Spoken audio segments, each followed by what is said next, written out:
T4 Simpulan terakhir. Hari ini, kita akan membahas strategi mengikuti tren secara ilmiah. Hari ini, kita akan belajar perbedaan antara momentum serial dan momentum horse, trend following, CTA, apa itu, carry, premium pemilikan, dan 4 gagal backtest.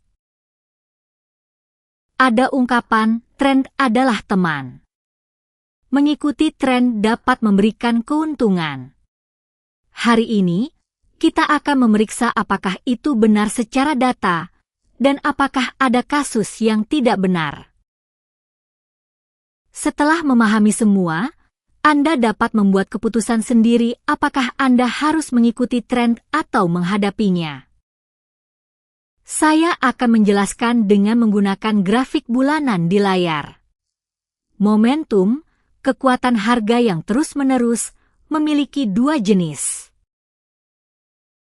Pertama, momentum horse, relatif, dibandingkan dengan beberapa saham, mana yang lebih kuat, dengan cara membandingkan peringkat. Contohnya seperti membandingkan nilai-nilai siswa kelas 30, siapa yang lebih maju, seperti itu. Nilai absolut tidak penting, yang penting adalah perubahan peringkat. Kedua, momentum serial, absolut, apakah aset ini sendiri telah mengalami kenaikan atau penurunan dalam beberapa hari terakhir, tanpa membandingkan dengan yang lain. Apakah nilai saya 3 bulan yang lalu lebih tinggi atau lebih rendah? Seperti itu. Dalam praktek, kita lebih sering menggunakan momentum serial. Karena satu saham saja sudah dapat digunakan, dan juga dapat digunakan dalam berbagai pasar seperti saham, kontrak, mata uang, dan obligasi. Seperti grafik Bitcoin harian, trend following, CTA, adalah strategi momentum seri yang mengikuti tren. Jika tren naik, maka kita akan membeli. Jika tren turun, maka kita akan menjual.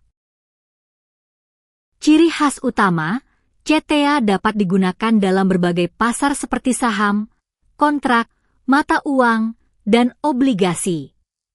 Contohnya, jika kita mendeteksi tren naik saham, tren naik minyak, dan tren lemah dolar, maka kita akan membeli ketiga-tiganya.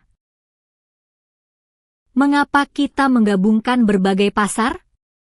Karena itu dapat membagi risiko. Jika kita hanya membeli saham dan harga saham turun, maka kita akan kehilangan 100 dari modal, tetapi jika kita juga membeli minyak dan harga minyak naik, maka kita dapat membagi kerugian dengan keuntungan dari minyak. Namun, dalam kenyataan, ada risiko yang ada.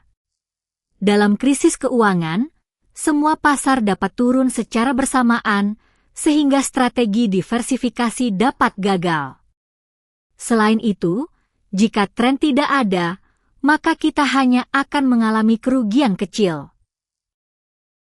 Contoh seperti bulanan, carry adalah premium pemilikan yang diterima secara otomatis selama kita memegang aset. Tidak tergantung pada pergerakan harga. Contoh 3, memiliki dividen sekitar 2-3 per tahun. Contoh lain, jika kita membeli mata uang dengan suku bunga tinggi, maka kita akan menerima suku bunga secara otomatis setiap hari, contoh 3 per tahun. Obligasi memiliki kupon yang diterima secara berkala. Secara ilmiah, premium pemilikan ini telah terbukti dalam berbagai pasar seperti mata uang, obligasi, dan komoditas. Banyak penelitian yang telah dilakukan. Namun, dalam kenyataan, strategi carry memiliki kelemahan. Secara historis, strategi carry dapat mengalami keuntungan kecil dalam waktu normal, tetapi dapat mengalami kerugian besar dalam krisis keuangan. Contohnya, pada tahun 2008, mata uang dengan suku bunga tinggi dapat mengalami penurunan harga hingga 20% dalam 1 bulan. Seperti grafik bulanan, data historis dapat terlihat jernih. Namun, kita tidak boleh percaya pada keuntungan yang diperoleh dari backtest. Ada 4 kelemahan yang tersembunyi. Bias kelangsungan hidup, data untuk emiten yang bangkrut dan delisting akan hilang. Yang tersisa hanyalah emiten yang bertahan.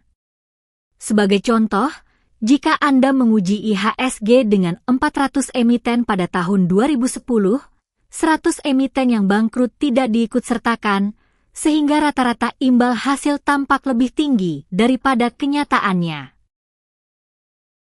Kebocoran informasi masa depan, look ahead secara tidak sadar menggunakan informasi yang tidak diketahui pada titik waktu tertentu di masa lalu.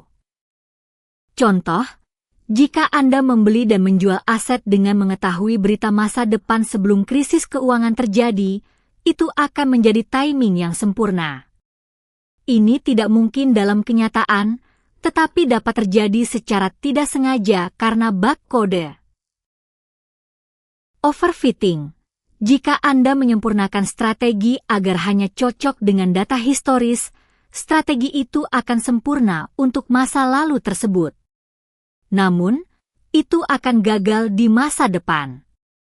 Seperti jari yang dilatih agar pas persis di satu lubang itu. Mengabaikan biaya, perdagangan aktual melibatkan komisi, slip page, dan pajak. Jika dimasukkan, 20 hingga 50 dari keuntungan backtest akan menguap. Mari kita rangkum dengan grafik harian aset kripto di layar saat ini. Imbal hasil yang bagus di masa lalu tidak berarti jaminan di masa depan. Hal yang sama berlaku baik untuk faktor maupun tren. Kasus, faktor nilai, saham undervalued menghasilkan imbal hasil jangka panjang yang ditemukan dalam makalah akademis bekerja dengan baik dari tahun 1990-an hingga awal 2010-an.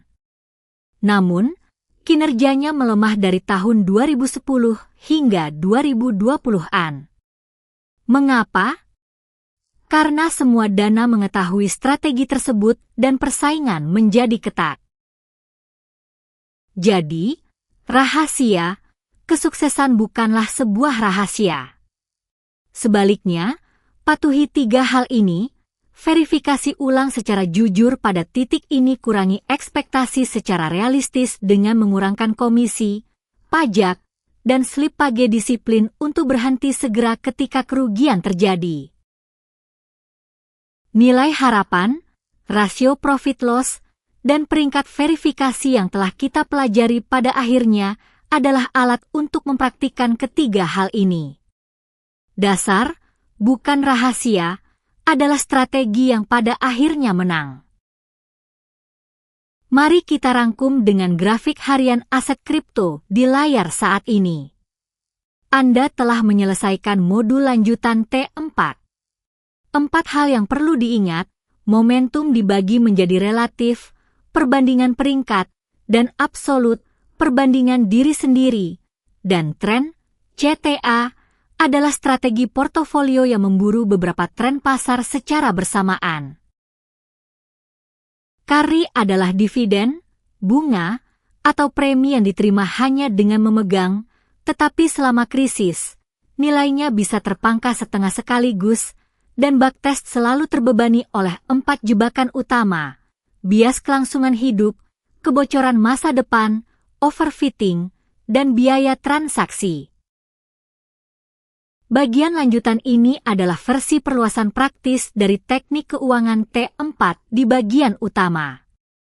Jika Anda menonton kuliah terakhir di bagian utama, yaitu arus dana dan musim, semua potongan ini akan menyatu dan rancangan investasi secara keseluruhan akan tergambar. Penafian penting, kursus ini murni materi pendidikan. Ini bukanlah rekomendasi pembelian emiten tertentu, juga tidak menjamin imbal hasil di masa depan. Semua keputusan investasi dan tanggung jawab atas kerugian sepenuhnya berada di tangan Anda sendiri. Terima kasih telah membersamai kami sampai akhir. Berbagi pendapat melalui langganan, suka, dan komentar sangat membantu kami dalam membuat kuliah yang lebih baik.